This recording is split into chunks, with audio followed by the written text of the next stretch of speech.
Hey all, welcome back. We're back with Courtney, part 3 here. We're going to talk about what she's doing now, and she runs a successful business, I would say, by a lot of standards. So let's talk about that. Let's talk about Manchester High School. We talked about it in the first video. You went back, you started working there after. Yeah, I when I graduated Gordon, it was 2019, so right before the pandemic, and I went right into special education just because a job opportunity presented itself, and I wanted to move out of my family's home. So I was like, I need money, and worked at a school in Beverly for a while, and then ended up working at Manchester Essex High School, which is where Jackson and I graduated from, and my brother is still currently a student. So I was working there when he was a student, which was Nice. super fun. And I was doing That's the Tea boutique on the side throughout this whole time because I started it when I was a senior at Gordon and just did it on the side. How many years did you work at MERSD for?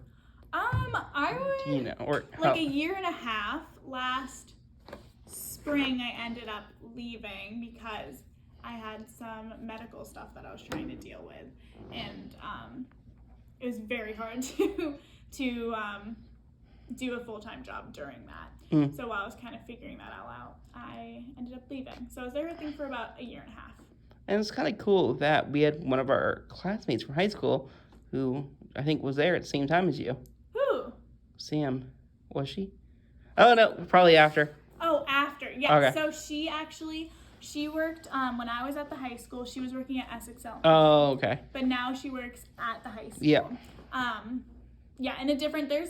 The school has grown their special education programs since we were there. So there's multiple ones, and which is really great. There's a lot of resources that are there that weren't there then. Yeah, I wish there was more resources back then. And my brother's in the one of the special education programs, and so she's working in a different one than I was. Okay. But still in the high school. Yeah. Nice.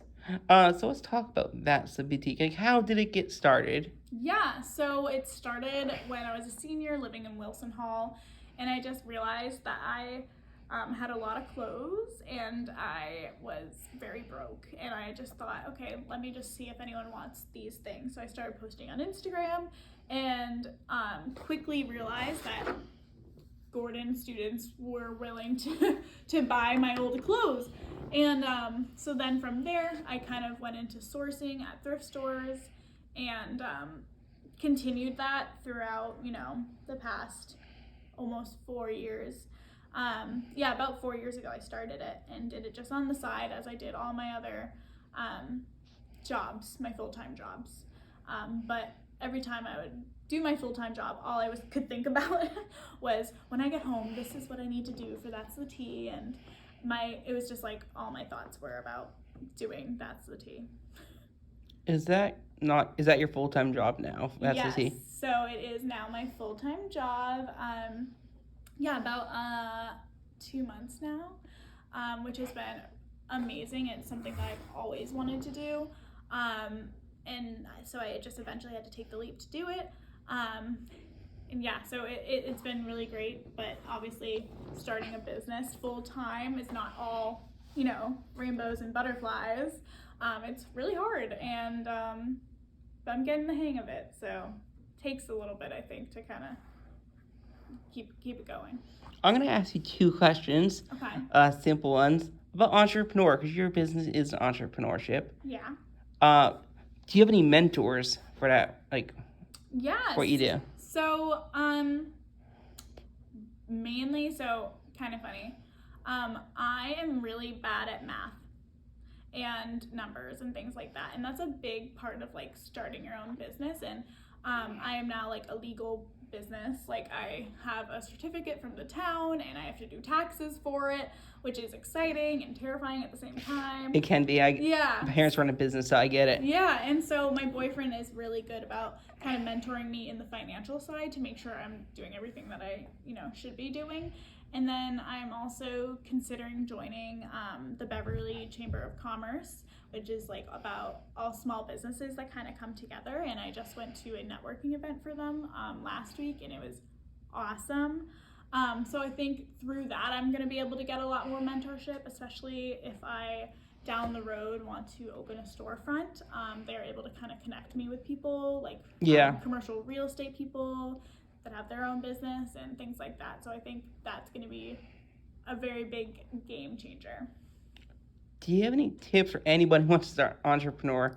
Yeah, I mean, honestly, if you feel passionate about it, go for it, try it. And don't be afraid to, lose a little money. I know that sounds kind of like, why would you do that? But I think when you're starting a business, you have to spend some money in the beginning to make some money. Mm-hmm. But you can start it at a smaller scale and grow and grow and grow, which is what I'm trying to do, and trying to be more financially responsible, but knowing that like some days I might just sell one thing. And you just never know. You just never know. Luck, it's gamble, kind of. Yeah, it's definitely, there's no financial security within it when you're beginning, until you get the ball really rolling, which has been very hard, but also I'm putting a lot of trust in God, and I've been having a lot of great support from my friends and families, just even sharing my Instagram, or showing up to the different pop-ups I've been doing, because that's been huge, and just seeing how people just show up has been extremely encouraging. That's awesome. Yeah. And really to pop, because you've done two pop-ups at least here. Actually, 3 pop-ups I'm thinking of. Yeah. And that has helped grow your Gordon, because that's where I feel like a lot of your people buy stuff are Gordon people. Yeah, one of my biggest audiences or whatever is the Gordon population, which has been so awesome, because I love Gordon and I love connecting with younger women, because I've always had a heart for even just like mentoring younger women, and like being like a middle school youth group leader and things like that. Like, I love working at my camp, and I've always just had a heart for that, and so being able to connect with Gordon girls has been so amazing. Yeah, and it's just fun, because I'm like, this is the birthplace of That's the Tea Boutique, so being able to come back and still have that connection has been really awesome. But the pop-ups, like the, Homecoming Marketplace. Homecoming one, and the first 2 homecomings you were at. Yes, the first one was like not this fall. Yeah. The fall before was 22. my first real pop-up, and it was what sparked in me, like, I want to do this. I want to do this full time at some point. And, the whole day I was just smiling. Mm-hmm. And I just had an adrenaline rush, like a really good one. And I made a decent amount that day. And I was just like, wow, like I could do this and I want to do this. So yeah, pop-ups have been so fun. It's awesome. And a couple months ago, you were also partnered with CC for something. Golden Globes also. Oh, yeah. So that was with actually Just Evans Hall. Oh, okay. So one of the RAs, Liv, she reached out, and we were like, I have all my old Gordon dresses that I wore to every event here. Mm-hmm. And we were brainstorming Gordon Globes dress rental or buy situation, and we had sizes like extra small to 3X, and it was a super great night, and it was super awesome because it was my first on campus, not Gordon Marketplace pop-up, and so I got to meet a lot of really, really fun girls, and who have then, that was maybe their first time ever hearing about me. Yeah. And then we're able to follow and then have bought things after. So it's a really great way to just connect with others doing these in-person pop-ups. And it's even better because dresses can be really expensive. Oh, yeah. For like proms and like those kind of events. Yeah. I know, because for my sister. So yeah. Well, and I would always feel the pressure when I was here at Gordon to get a new dress every single event. Yeah. And I still wanted to, have it be, fancy or whatever, and maybe I didn't fit into my prom dress anymore because 3 years had passed. Yeah. And so yeah, it was a good way for them to either just rent it for the night, take your cute pictures, and then not have to deal with it again, or buy it if it's something that I'm gonna wear this again. So it was a really cool event. Nice. Yeah. I'm trying to think of Do you ever consider yourself owning a storefront with your business in the future? That's like the goal, I think, one day. Yeah, I think that it would be so fun to have a storefront where people can come and shop and try things on, because that's the biggest, I think, hardest thing with my business is that people can't try things on beforehand unless I'm at like a pop-up event. Mm-hmm. And I'm the same way. I will not buy jeans online unless I can try them on or they can be returned. And for what I do, I don't do returns just because it is too hard to deal with, especially because I ship all over the US. I ship to Alaska. So having to deal with that is just a lot of work. So that's why I try to keep prices down enough so that if it doesn't fit, you can also resell it yourself on like Poshmark or something. Yeah. But also, if anyone ever has any questions about like what's the inseam of these jeans or whatever, like I'm able to provide all that if they ask. So hopefully it fits. But yeah. Sweet. Trying to think. Sorry. No, you're good. But it's nice because now I do not just sourcing, because I like to kind of mix it up. I do some consignment with some Gordon girls, which is great. So they earn a little bit of money of whatever sells, which is fun. But I think something that people don't understand when I say like sourcing is that thrift stores are overflowing right now.